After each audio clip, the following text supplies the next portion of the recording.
The Malaysian Prime Minister has used satellite data to make an announcement about the fate of those 239 people on the missing plane. He is basically saying that the plane has crashed in the Indian Ocean. In fact, let me read you his exact quote. He says, "This is a remote location far from any possible landing sites. It is therefore with deep sadness and regret that I must inform you, according to this new data, flight MH370 landed in the southern Indian Ocean." Ended in the southern Indian Ocean. You know, you would think that this is definitive, but I don't really think it is, having seen all of the evidence that they presented. Now, I'm not saying that's not what happened. It's very likely that that's what happened. But they're basing it on satellites. A group from United Kingdom studied it extensively, and a bunch of other circumstantial evidence. But it's not like they found the plane yet. There's boats, Australian boats, Australia now leading the effort. A lot of the families have been taken to Australia. And their boats are right now on their way to find what they believe is debris from 370.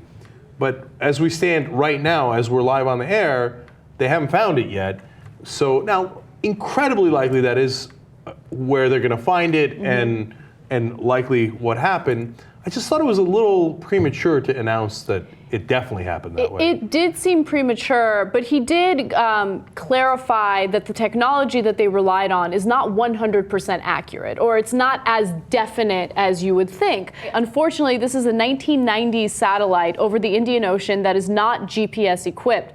All we believe we can do is to say that we believe it is in this general location, but we cannot give you the final few feet and inches where it landed. It's not that sort of system.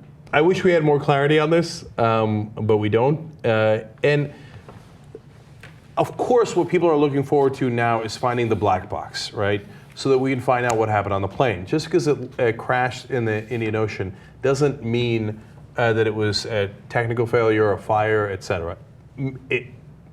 There's a good chance it was, right? We don't really know. Remember, the Malaysian government earlier said that they were very sure that the plane had been diverted, right? So now they're very sure that it crashed in the Indian Ocean, even though they haven't found it.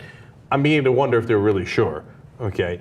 And understand that both things are possible. That they could have been diverted and then something went wrong, and then it crashed in the Indian Ocean. It could have been diverted because there was some catastrophic event, some sort of issue with the plane, and for some reason the pilot made a decision to, divert it in that way. But the most suspicious part about all of it is that all the communication systems were shut off by someone who was knowledgeable about how to shut it all off. So yeah, that's why I've always thought that it was diverted, and I would be incredibly surprised if they voluntarily shut off the communication system. The plane went for 4 to 6 more hours. They never communicated with anybody, and then they crashed. Again, there's a Wired article that claims that that could happen in the case of a fire. Seems unlikely to me, but the whole thing is unlikely. None of it is likely, and it happened anyway.